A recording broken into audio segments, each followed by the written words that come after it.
At this hour, momentum seems to be building for the Confederate flag to be taken down from South Carolina's Capitol grounds. And some top political leaders, they are adding their voices to this debate. Senator Lindsey Graham of South Carolina is one of them. He says the flag should be taken down and put in a museum. Senator Graham joins us now live. Senator, first of all, let me just say we are thinking about you here. We know you and your friends and the entire community down there continue to mourn the terrible loss in Charleston. So thanks for being with us.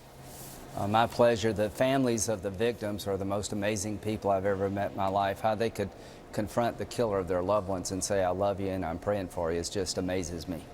Never seen anything like it, period. Never seen anything like it. Senator, as recently as Friday, your position, you were here talking to CNN on the flag. You did not come out and say, take this flag down. You still said it should be discussed by the people of South Carolina. I think your entire life, you had the position that it was okay to fly the flag. And now, this week, yesterday, for the first time, you said, enough, take it down. How'd you get to this point? Well, the people of Charleston, the people of Mother Emanuel Church, the way they conducted themselves made it impossible to keep the flag up. The killer embraced the flag in a fashion that there's no way to explain this. What happened in 2000 is that we moved the flag off the dome of the Capitol by the Confederate War Memorial and built an African-American monument on Statehouse grounds. That compromised held for 15 years. And the truth of the matter, if it had not been for this horrific killing, the flag would still be flying. This is a circumstance of where the people led the politicians. I came to conclude after going to Charleston that we had to act, and sooner rather than later. And God help South Carolina if we fail to achieve the goal of removing the flag. Now, Senator, then with that in mind, speak to what we kind of, there's a bit of presidential politics that a lot of folks are looking through that lens at this as well. Speak to those who are criticizing, saying that the politicians are following the people, but the politicians didn't have enough courage to stand up to say this, that the Confederate flag represents racism and should come down until now, that you were hedging until this point. Well, number one, I'm from South Carolina, and the worst thing I can do is on a Friday say, let's take it down without talking to anybody else. I live there. I'm never going to throw my state under the bus. We've got our share of problems, but I love my state. It's not about me. It's not about me running for president. It's about the people who live in my state. And we're going to take a vote soon, I hope, to remove the flag in reaction to what happened in Charleston. And make no bones about it, no mistake. If it hadn't been for this horrific killing, that flag would still be flying. But after this, none of us can look the people in the AME church in the eye and say, you know, let's keep the flag up. At least I can't. So at the end of the day, in terms of the presidential field, I want to thank my fellow candidates for the Republican nomination of giving us the space. Some people may not like it, but it was appreciated in South Carolina to give us a chance to come together. The governor, myself, Nikki Haley, Jim Clyburn, we came together, and I hope we can get it across the finish line.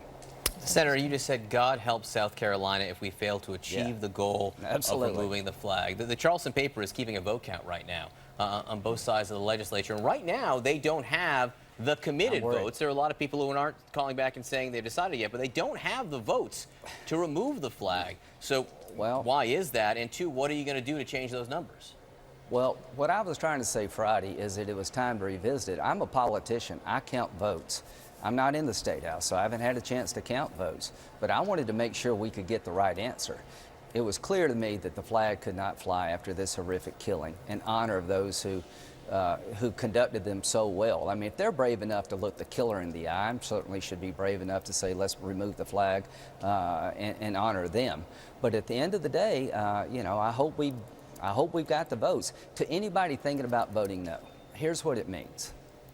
It means that we'll get boycotted. It means that our state will suffer economically. It means that the children, black, white, and everything in between in South Carolina are going to be haunted by this. There is no way to explain this after 9 people were murdered by a racist young man who embraced the flag. So for God's sakes, understand this is not about your political future, my political future. It's about the future of the state. But Senator, I think I heard you say, though, that you're worried that this might not come down. What then? What does that say? Well, there are people who understand is the flag enough? Do we have to remove all Confederate memorials? What we do you have to think? cleanse history? Well, at the end of the day, I think removing the flag is the right thing to do. We can't rewrite history. You know, this country, unfortunately or unfortunately, was founded by slave owners. We've come a long way. In my lifetime. What about those other Confederate symbols across the South?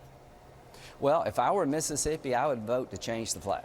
But I'm not in Mississippi. But if I were in Mississippi, I'd vote to come up with another flag in light of this shooting. That's what I would do, but I'll leave it to the people of Mississippi. But if I were there, that's what I'd be urging. I've got my hands full taking down our Confederate flag and moving it to a museum. I can't fix every problem in the world, in the state, in the nation, but we can start with the flag. It needs to come down, it needs to go to a museum, and South Carolina needs to get this right, and I'll do whatever I can, along with my colleagues, to get the number of votes necessary. I know you said you thank the presidential candidates for kind of giving you guys space in the state to deal with this, but I do want to get your take. Governor Mike Huckabee, he had said this. He thinks that folks are being baited on this question of the Confederate flag. He thought that this, in his words, he said that this debate has nothing, the Confederate flag has nothing to do with running for president. Do you agree with that? Well, at the end of the day, I think what was appreciated by South Carolinians is that they gave us a chance to work on this problem. If we had ignored it, I would imagine everybody would have to answer this question. This is a question that needs to be talked about. We need to discuss, you know, Washington, D.C. is named after George Washington, who was a slave owner. When you add up all the contributions he made to us as a nation, the fact that he owned slaves, should we change the name of Washington, D.C.? No, I don't think so. At the end of the day, we got to embrace the fact that we've come a long way. When I never went to school with an African-American child till I was in late middle school. My parents owned a restaurant, a liquor store, a bar, and our bar was segregated. African-Americans bought beer, but they couldn't sit. They took it to go until in the early 70s. I have lived this. We've come a long way, and we got a long way to go, but it is what it is. I mean, I'm a child of South Carolina in that regard. I've seen things change in my own life, much for the better, and as long as I'm going to be the senator of South Carolina, I'm not going to throw my people under the bus to get ahead politically. We're doing the right thing. Just give us a chance to get there.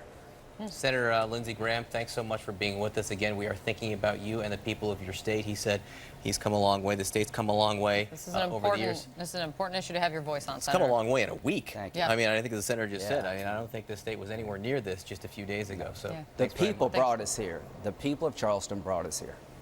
Thank you. Thank Thank you, Senator. Senator.